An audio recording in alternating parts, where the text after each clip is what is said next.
All right. Well, welcome to another CEO Hour, something we've been doing since the national shutdown, and we've been getting good response from people who have been listening to these off of our website and getting a chance to meet some of our leaders. It's been a good opportunity to meet some of the leading figures on the South Shore in the business community, and today is no exception. Katherine Hesse, Murphy, Hesse, Toomey, and Lehane, was my first chair when I came to the chamber now about 15 years ago. You were the first chairman I worked with, and a lot of fun. It was a very different chamber back then, a very different time. Lots of things have happened. We've gone since 15 years ago, we've gone through a recession that lasted 5 or 6 years, and now a pandemic, and it seems like just many lifetimes ago. But Katherine is a formidable leader who has an incredible reputation, not just on the South Shore, but in the state, and doesn't often talk a lot about her background and what she's done. So we're going to spend the next 40 minutes trying to pull out of you, Katherine, some of the long lists of accomplishments and firsts and near firsts and the pioneering that you've done politically and in the legal community and on the South Shore. But let me turn it over to you to start with a little bit of biography about your background, and then, because the law firm is so embedded in the South Shore and in the chamber, a little bit about how the firm started. Wow. Well, taking you back to the beginning, I'm actually the daughter of Midwesterners. My dad was grew up on a farm in Nebraska, and my mother's father was the state vet of Iowa. I grew up in a military family. Dad was in the military, and I went to 17 schools in various different states. And kind of by the time I got to college, I'd never been to New England. So I said, well, I would really like to check out New England. And so I went to school in Massachusetts, and I've never left. And I've been on the South Shore now for the bulk of my life, as it turns out. It has been a wonderful place for me to practice law. I went to law school locally. I went to Boston University School of Law.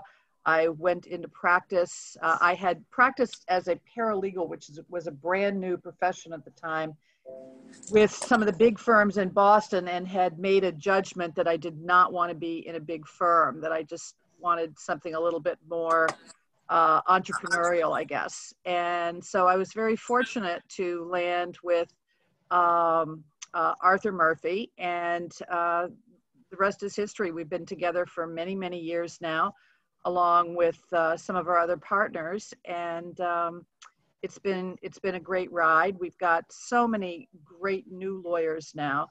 And, I think most of you probably think of us, I know Peter tends to think of us as doing labor and employment law, and that is indeed a big area of specialty for us. But we also, we are primarily a law firm that represents businesses, but we also represent individuals more and more. In this time, we're getting, for example, we do estate planning. We've always done estate planning and wills and trusts, but there seems to very, very sadly, because of the pandemic, be a lot more emphasis on that these days.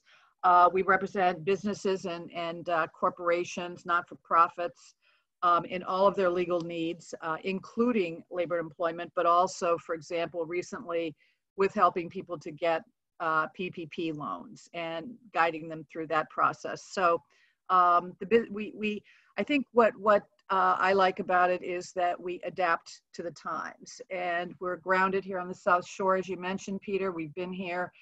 This is our home. Our home is in Quincy, and all of our attorneys are very committed to staying on the South Shore and to supporting the South Shore community, which is why we've been so active in the chamber. So I'll stop talking and let you question. So was the partnership with Arthur your first legal job? You didn't want a big firm, but was it just you and Arthur? Was there an existing firm? How did that start up?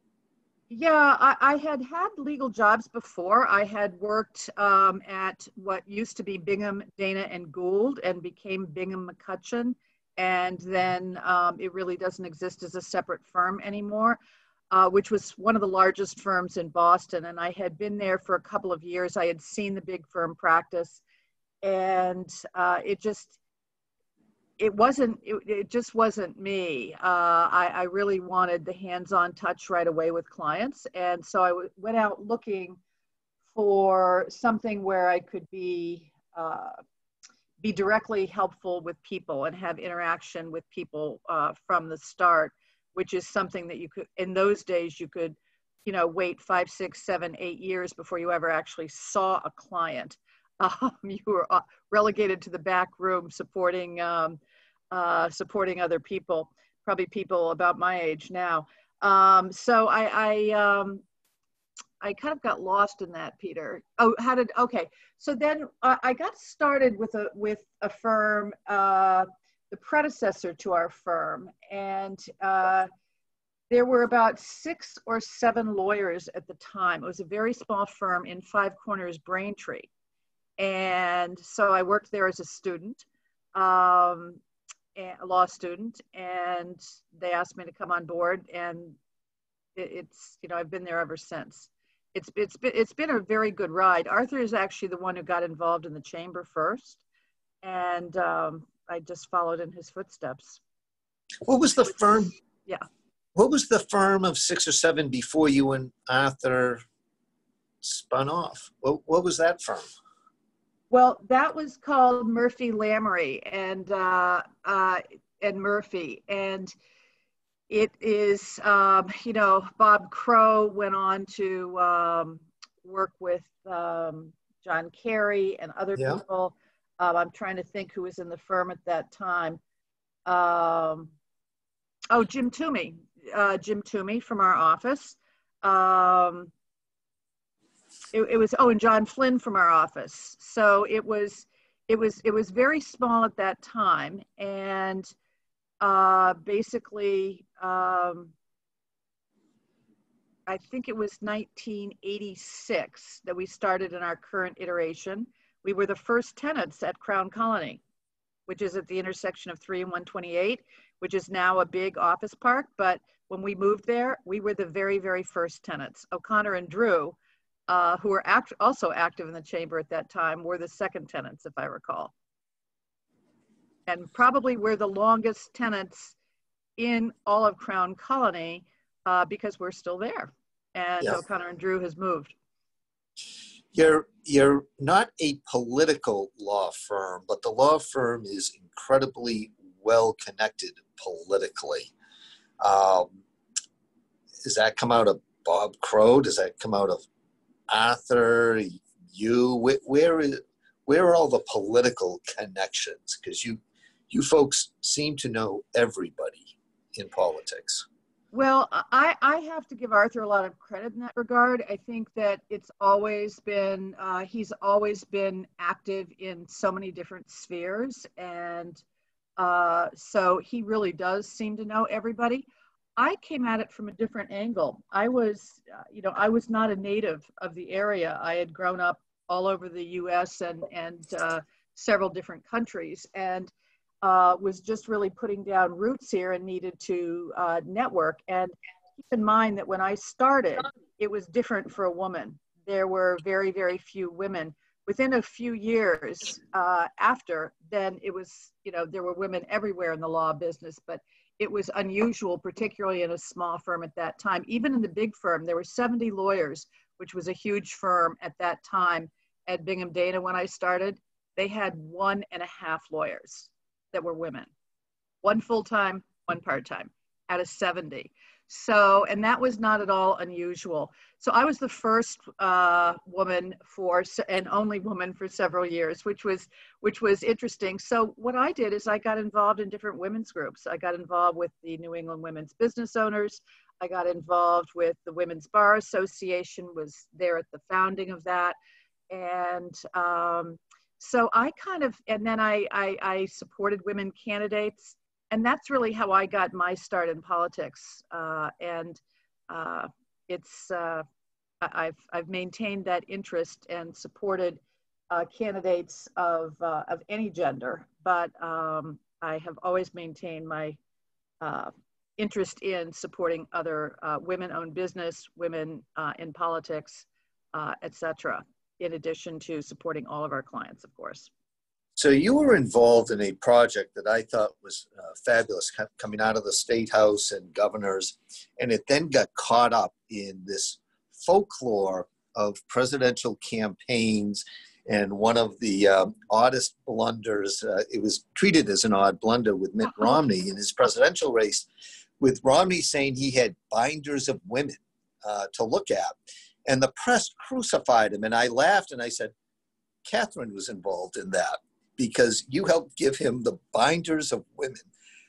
Tell us about that project. I thought it was a fabulous project. I don't know if it's still going on, but having been involved with a couple of governors, it was just a fabulous opportunity to bring talent that doesn't necessarily come through a campaign organization into government. But tell us about that project.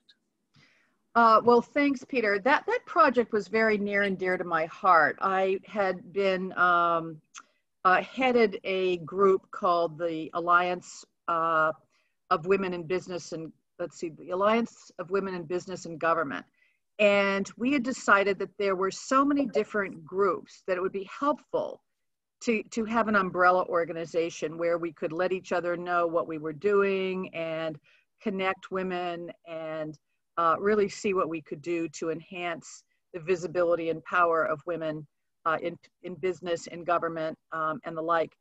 And so we had at one time probably about 50 different organizations, from the Women's Bar Association. At that time, there was also a Mass Women's Lawyers Association, the Women in Finance, the Women Accountants, the Women in Development, the Women Engineers, the Women in Construction, the New Wire, the Women's Transportation Seminar, the New England Women in Real Estate, the construction trades, every women's organization we could get.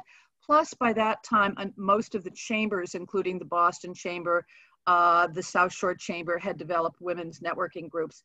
So we had an organization that encompassed all of those and represented many thousands of women. I think at one point it was well over 50,000 at least members of our member organizations.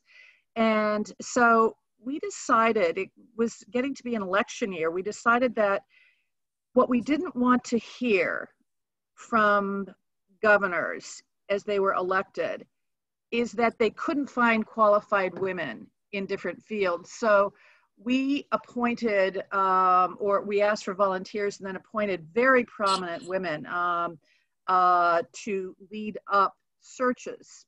And we made sure that even in areas such as, say, corrections, if you were looking for somebody to head the state prisons, or finance at that time, or whatever, where women were not as prominent, that we sought out tremendously well-qualified people from both parties who might be interested in doing some government service, and had them ready. So if somebody said, well, we can't find any qualified women, we could say, oh, but here they are. And we weren't, it wasn't an issue of appoint our women. It was really an issue of, please don't tell us there aren't women who are not qualified for all of those things. So actually the binders were put together.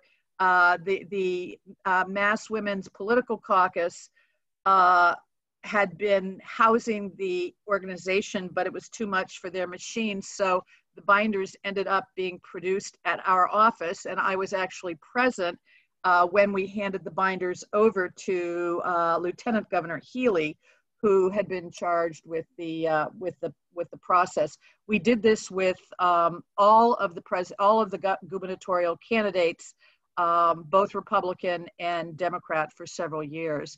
And I have to say, I did think it was. Romney may not be the most articulate in having expressed it as having been given binders of women, but there was a nub of accuracy to that. And I have to give his administration a lot of credit for accepting them and working with us to make sure that women were given an opportunity to go for some of the big jobs. We were only looking at the top jobs, the top 2 or 3 levels in each secretariat. Any idea how many people you've placed over the years through that system? A lot. And we were able to even place people who were able to place people. So I don't even know how many people it's been over the years, but I think that there are an awful lot of people who are involved and are very prominent women that I'm sure all of you would know in the business community today that have had their hands in that project one way or another. Yep. We're all very proud of it. And I look forward to the day when it will no longer be necessary. It's interesting. I don't know if there'll be a day when it's not necessary. Really, there's probably a time for more of it, and not just with women, but with qualified candidates, because too often I think administrations get staffed by people who came to their attention through campaigns or their prior government experience, and that can be pretty narrowing. You meet a lot of people, you shake lots of hands, but we all operate in certain bubbles, and it's very hard to get out of that at some point. And when you're trying to staff an administration, it would probably be more helpful to have more groups like that could say, take the partisanship out of the way, because as you get into the bureaucracy of running things, it shouldn't be that partisan, and for the most part it isn't. But that gets to the whole leadership development. We face that in the chamber, in the business community. Jim Dunphy from South Shore Bank is joining us today. Jim helped launch a great program here, our Leadership South Shore, and it was all towards a similar goal. Who are going to be future leaders, not just of their company or the chamber, but of the community.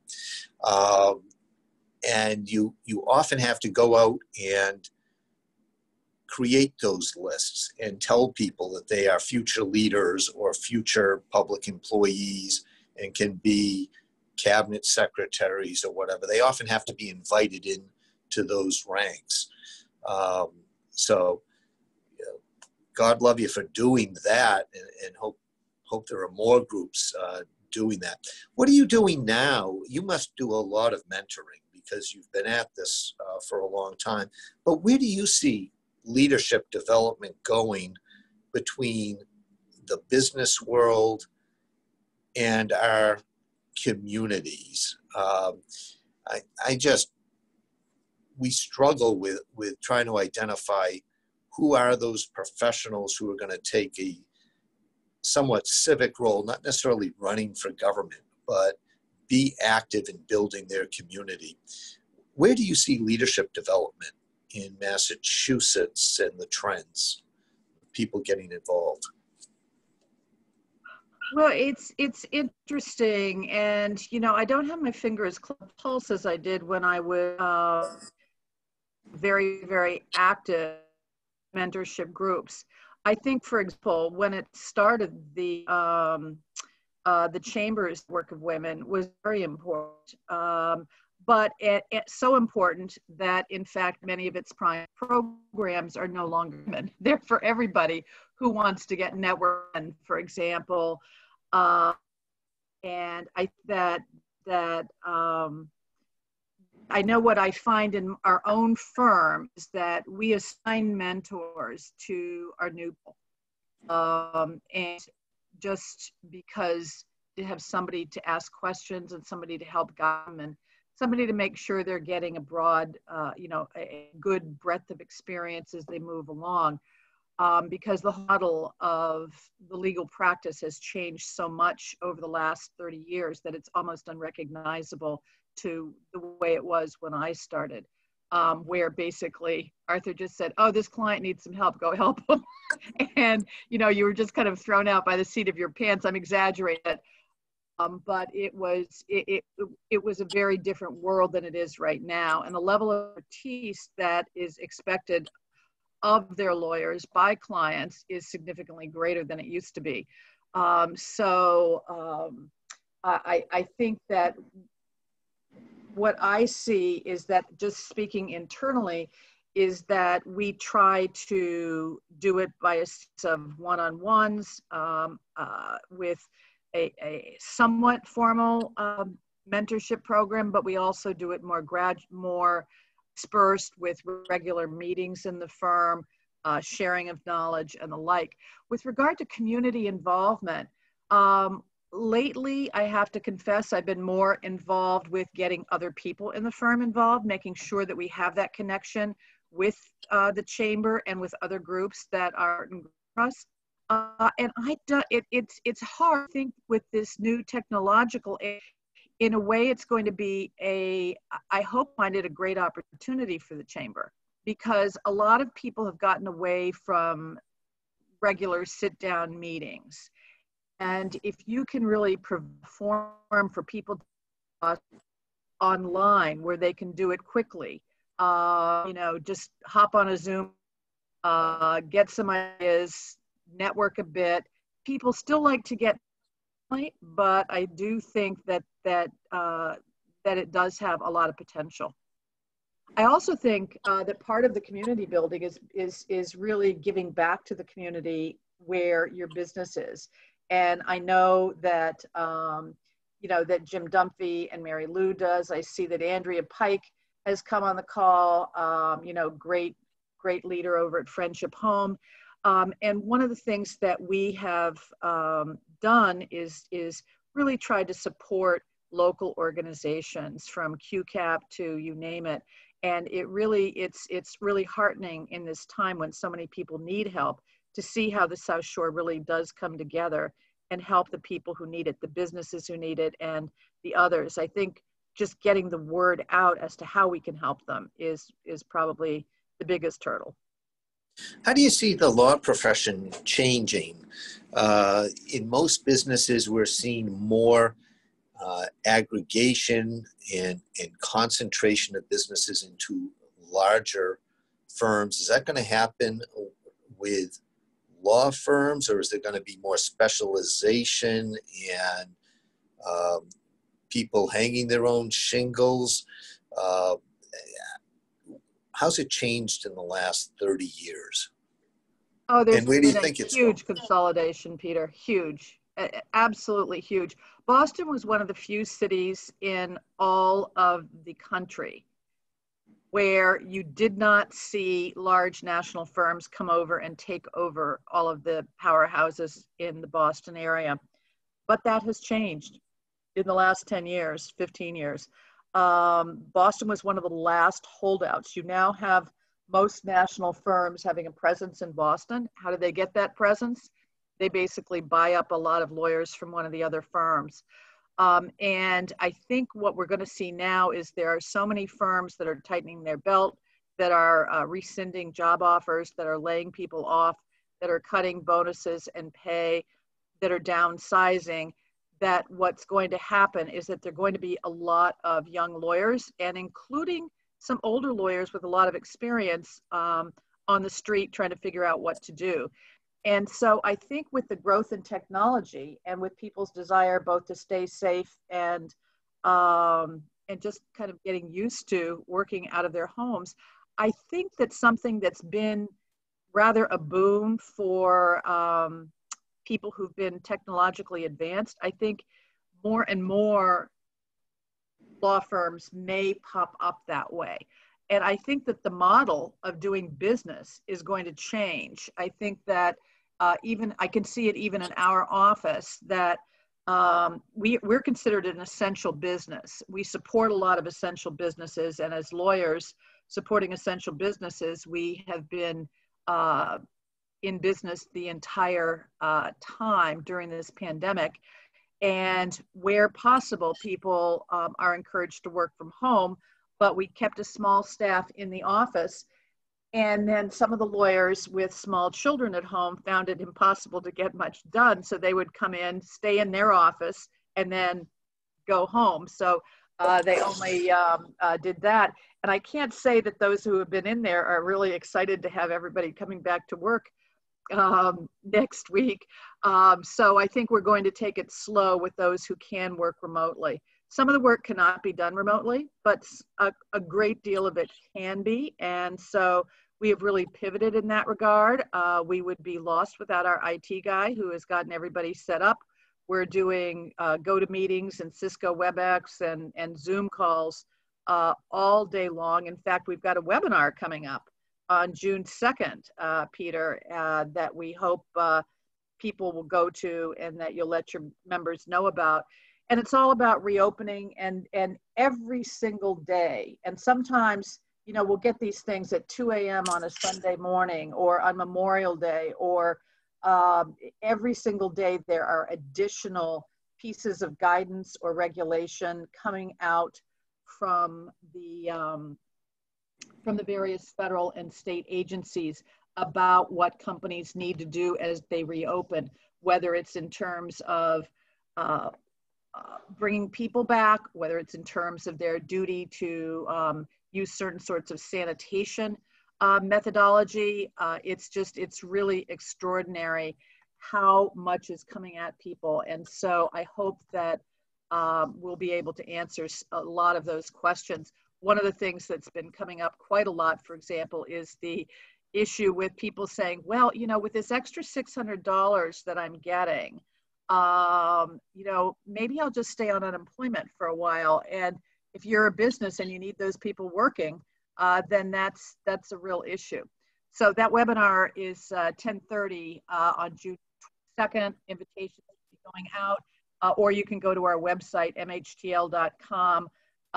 The invitation, I believe, is going up sometime later today with all the details. Well, we'll share that. We've been sharing a lot of the information your firm's been sending over on trying to analyze what these federal programs mean and how they work, as they've been coming a lot of confusion during this period. So much information, so much money, so many programs coming at people that you know, it's really been confusing. There's a lot of concern coming out of this that the U.S. Chamber is weighing in on in Congress over liability protection. Yeah. And where do you see that issue going? There have been a lot of advisories, but the government's been funny. Here's an advisory, but it's not the law. These are guidelines, but you're not necessarily required to do them. Everyone's going to try to do, in the most part, everyone's going to try to do a sound practice and a best practice, but you just know that while we are all in it together during the pandemic, people aren't going to be in it together coming out of it. That there's going to be a lot of second guessing and lawsuits and complaints and issues. Where do you see all of this going? Well, Peter, you're absolutely right. And it's already happening. The lawsuits are starting and the ability is starting. There is going to be a major increased unionization drive, I think, across unions are seeing that this is giving them an opportunity where they see workers that are worried that employers are not doing enough to protect their safety and are not complying with all the OSHA guidelines, and frankly want to lobby to make the OSHA guidelines and the mini OSHA guidelines stricter. They're worried. They're also pushing for things like hazard pay and the like. So I do think that employers have a lot of challenges coming up, and there will be concerns about liability. And I think one of the things about guidance is if it's the law, obviously you have to follow it. If it's recommended, it's recommended. It's not a requirement. It's not a law. But what does it do? It creates a best practice. And what happens is once a best practice becomes ingrained enough, then it starts to be set a bar. It starts to set an expectation so that if you don't, are you negligent? Did you have a very legitimate business reason for why you didn't do it? And one of the things that a number of the agencies are coming out and saying is that this pandemic does not excuse very much. It might excuse a few things, and some of the agencies have been very, very good about giving extra time to make filings, providing certain sorts of relief, but they're basically saying that most of the regulations still have to be followed regardless of the stress you're under. And so what I see that small businesses in particular, large businesses may have to downsize, but they've got the infrastructure to deal with a lot of this. I really do think that the chamber can fill an important gap here in trying to refine, because business owners are just overwhelmed. I get overwhelmed. I could be learning new things in the law, in my field, all day, every day. And that's what I did do for the first week or two of staying home, is deal with the client's questions and learn everything I could about that. At this point, I'm just keeping up with the new stuff and dealing with the client's questions because they expect us to be what we are, experienced and efficient. And that's what we try to bring to this. And I think that's what all of our small businesses need. They need somebody to kind of sift through things and give them very direct guidance on how they can protect themselves. I don't know where the congressional action will come on that, Peter. So I think every business just has to document why they're taking the approach they are taking, whether it's to sanitation, whether it's to the distancing, whether it's whatever aspect of the reopening that they're concerned about. I think they just need to really think it through, figure out why they're doing what they're doing or not doing something, and document their reasoning behind it so that and get advice on that, because you don't want to, well, enough said on that. I think that people will find that if they are challenged or sued, or let's say, God forbid, one of your employees or vendors or customers becomes ill and dies, or becomes ill and spreads it because of something that you did, that can incur a lot of liability very quickly, enough to bankrupt a small company. So I think that being thoughtful and careful and getting really good advice from somebody who knows what they're doing is probably the best bet. So I come back to every firm, no matter how small, should have a team. And that team should include their attorney, their accountant, their banker, their insurance broker, and the chamber. And probably I probably have missed somebody in there, but you saw the importance of having bankers. When people were applying for PPP loans, if you didn't have an established relationship with a bank who knew you, that was an issue.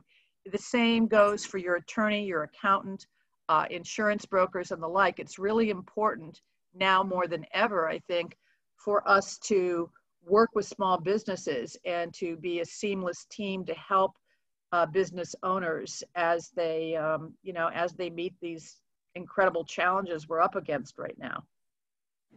I thought one of the more interesting actions during this pandemic was the unemployment insurance assistance to independent contractors and the gig economy. And I thought for some time there's a collision course between where the economy is going, with more people wanting to be their own bosses and work for themselves, and the government wanting everyone classified as someone else's employee in order to help accelerate the tax collection and workers' comp. Where do you think this goes, in employment law, I know you deal with independent contracting issues every single day. It's a confusing section of law, but do you think this crisis is going to give greater recognition to the value of sole proprietors and independent contractors, or is it going to sort of group them more as somebody else's employee because we're now paying unemployment insurance to them through this? How do you think this affects business formation and independent contracting? Well, I think, I mean, to me, I look at the effect on the economy and I worry because we have not been successful. The United States, frankly, has been a dramatic failure in how it's addressed this pandemic. And I think that means that we're going to see even more, probably, I hate to be a pessimist, but I think really this is not a short-term, but a long-term thing. And I think as a result of that, we're going to have so many people who won't have a choice other than to be part of the gig economy, as it were. I do think that with the advent of technology, there's a silver lining in everything bad. And I do think that you will see some very interesting new gig businesses start up. And I do think that there will be an opportunity for places like the Chamber to provide value to them. But I do think it's still touch and go for many gig workers. I think this has also shown the downside of being a gig worker. But then again, it showed the downside of working for, in a lot of, for very established restaurants that may be going out of business, for established retailers like J. Crew, Neiman Marcus. You look at some of the businesses that are Hertz. Talk about an American business that's been around for a long time. I'm a ready, steady customer of Hertz. It's just amazing to see. And so, what are those people going to do that worked in those locations? I don't have a crystal ball here. I don't know, Peter, but I do think that it's going to be a situation where by necessity, there's going to be a lot of innovation. And I think that's the good part, is that out of innovation, out of challenges come interesting things. So I think there'll be new inventions. I think there'll be new ways of using technology. I think there'll be new businesses. And there already are starting to be them. Like, look at Zoom, for example. We're on a Zoom call now. Whoever even heard of Zoom? At least I never heard of Zoom before a few months ago. And I'm on Zoom multiple times a day now. I had heard of WebEx and GoToMeeting, but we didn't use them all that often. We're now using them daily. And all of the cybersecurity issues that come out daily on how do we protect our clients. If we're going to be delivering our services to our clients over the internet, how can we make sure that it's protected? And I think it's made us all much more alert.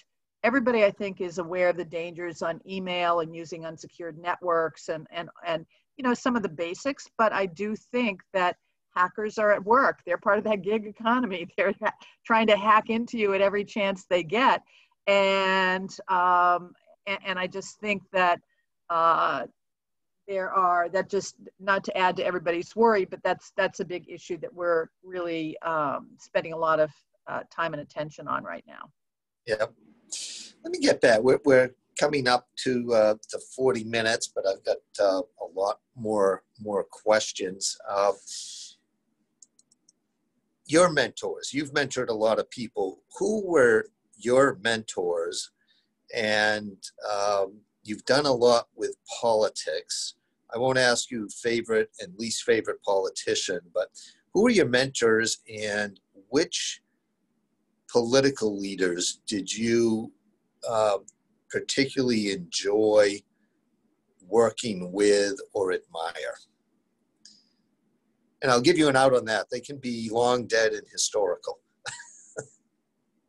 Historical. Well, I know you're a history buff, Peter. I guess I would, my single most important mentor was Arthur Murphy, the senior partner in our firm. But actually, I've learned from so many different people.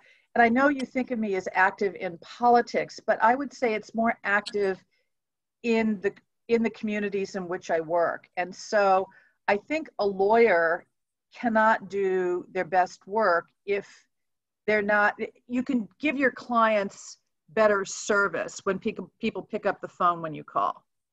And so it's helpful to know the regulators. So it's not just the people running for office, it's the people who administer it, whether it's at the Mass Commission Against Discrimination or at the Attorney General's office, or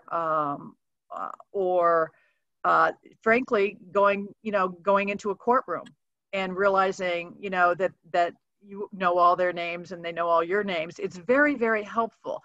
I'm not saying that it should be, or that people who are in the so-called in crowd should get a better deal, but the fact of the matter is that clients don't hire you not to try to give them an edge. That's why they hire you. They hire you for the best possible advice, and they expect you to be known and respected by not only your colleagues and your superiors in the legal field, namely the judges who are making the judgments on your cases, but also to be somebody that has the respect of whether it's the court clerks or the court officers or the lower level regulators. They often can do a make or break for your clients. So it's really important that the regulators know that.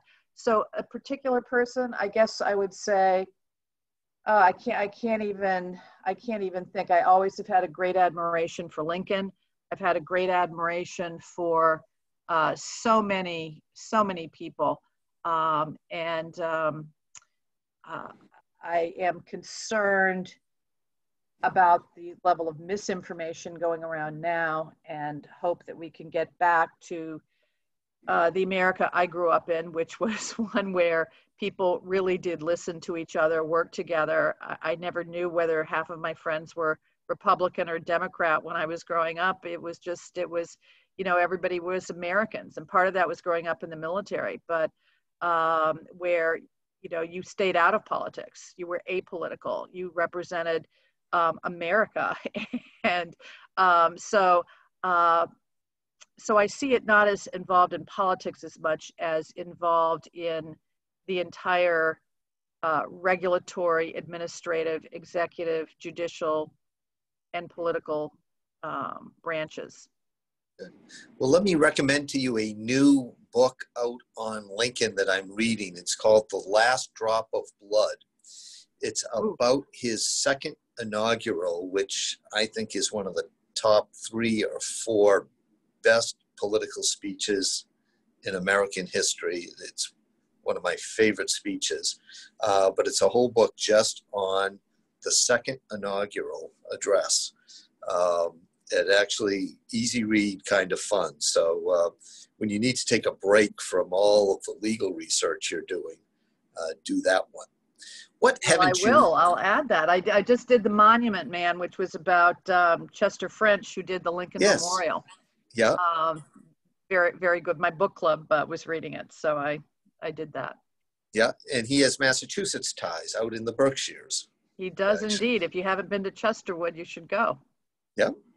What haven't you done that you would, any professional, not disappointments, but wish you had tried it? Run for office, sit on the U.S. Supreme Court, be appointed a judge, argue before the Supreme Court, or water ski. I mean, what haven't you done that you kind of wish you had at some point? How did you know what a terrible water skier I am? I am just the world's worst water skier. I just don't know why. I actually got to be what I thought was a pretty good skier, and I loved it. But after 4 skiing accidents, my doctor looked at me and said, "Now you have a choice. You can keep skiing. I know you really think it's a lot of fun. Or alternatively, you could continue to walk without a limp and play tennis. But I don't think you can do both. So I gave up skiing a number of years ago.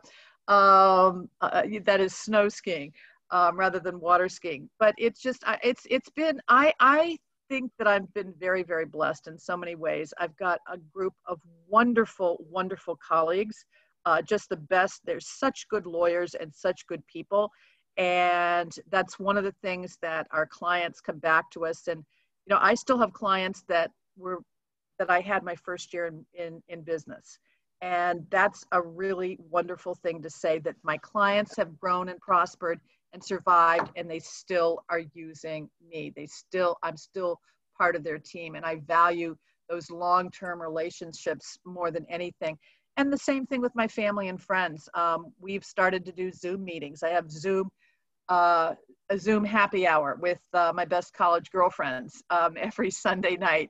And it keeps all of us sane. We're all in different states now, but we keep together even in these times. We can't go to New York and do theater like we used to, but you know, we have our Zoom happy hour instead. So I don't have a lot of regrets. And I just have to say, I feel very, very lucky to have the support of the sort of caliber of people that I work with day in and day out, both our clients and our colleagues.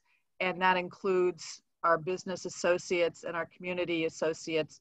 And, you know, like the chamber, it's been a real help to us over the years, and we love it. I do think it's going to be, we are seeing the challenges, and we've worked through a lot of them, along with a lot of, you know, some of the other community in doing a lot of this work over the internet. For example, mediation is going on quite nicely now. Some hearings are going on quite nicely now, but hearings that require credibility judgments, you have to be very careful about setting those up. And so we're seeing that that's going to take a bit longer, but we've got a couple coming up in the office this week that I think they've been very carefully thought out. And I think it's an interesting world to live in. And what would life be without challenges? Now explain that to me. Hearings that require credibility judgments? Yeah, keep in mind that if you get into a lawsuit, you need to have protocols so that if people are in Zoom, you don't have you can't see what I'm doing with my hands right now, but I could be passing notes to a witness. Say if I were a witness in a case, passing notes, I could be feeding them things. There could be people giving them signs. You want to have a witness with the same level of scrutiny that you have in a courtroom setting where the judge is looking right at that witness. And so protecting the credibility of the process, where you don't have other people in the room, where you have private sessions and you have public sessions, where you can, there's just the level of thought that has to go into that is very different probably than some of the issues, say, Mary Lou, in your business, or Jim in your business. It's just different, because not only are we giving advice, but we're also litigating cases or having hearings before the Attorney General's office or before the Mass Commission Against Discrimination, the EEOC, OSHA, you know, you name it. And there's so many things that people can do now on the internet, and there are people who accept it and don't accept it. And I really think this is going to be a very, very busy time for us. And not all of that is for happy reasons. You know, some people are having to lay people off and cut back and whatnot.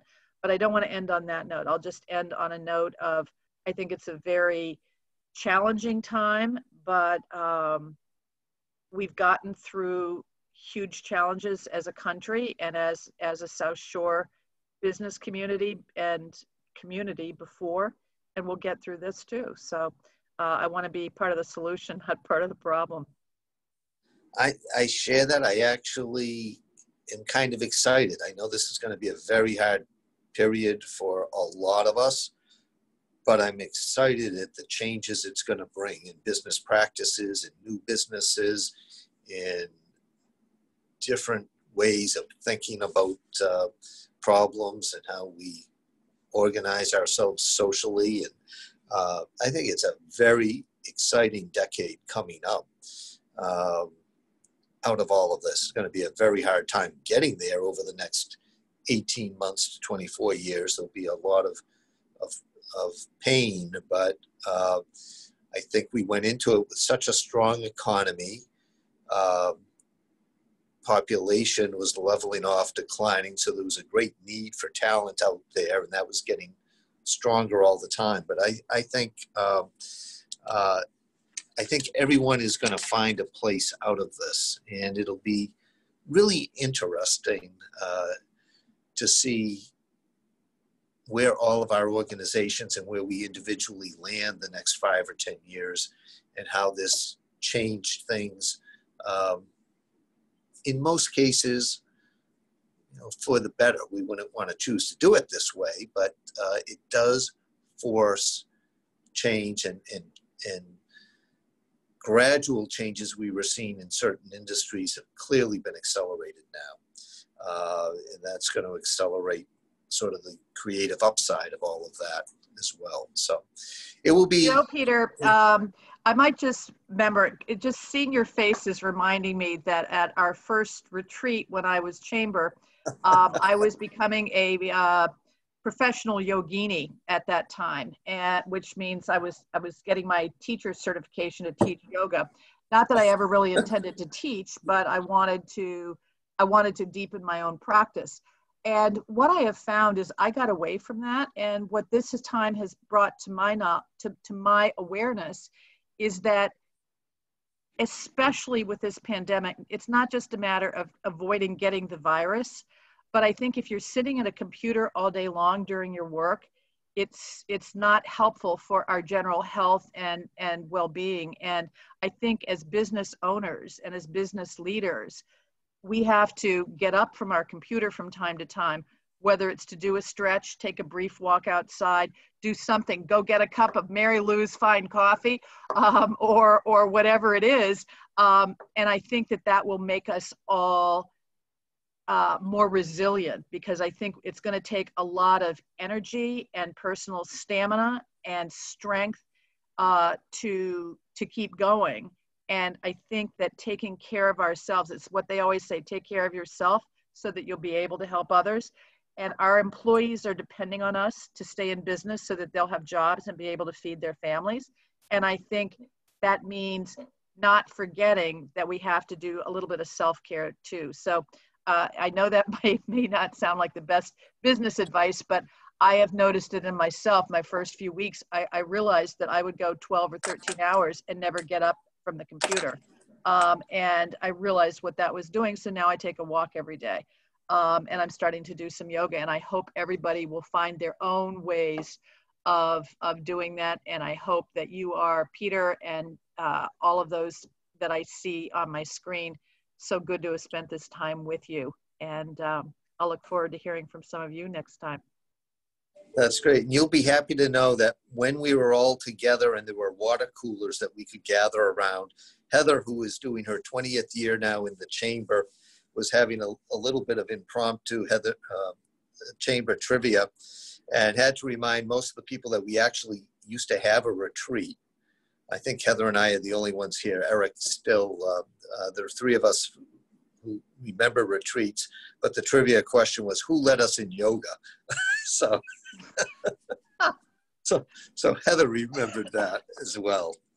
Katherine, thank you for everything you've done. Thank you for the last 40 minutes, but thank you for everything you've done on the South Shore, everything you and the firm have done for the chamber. You're one of the very few companies that has produced 2 chairmen of the Chamber of Commerce.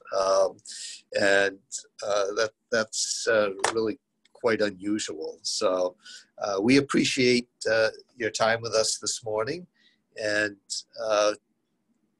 we'll be back Thursday. Jay Kennedy of Kennedy Floor Covering and Cleaning will be with us. And then next Tuesday, Greg Acera from Fire King will be joining us. So thank you very much, and we'll talk Thursday. Thank you, and we'll see you June 2nd at our webinar. Bye. Absolutely. We'll promote it. All right. Bye-bye.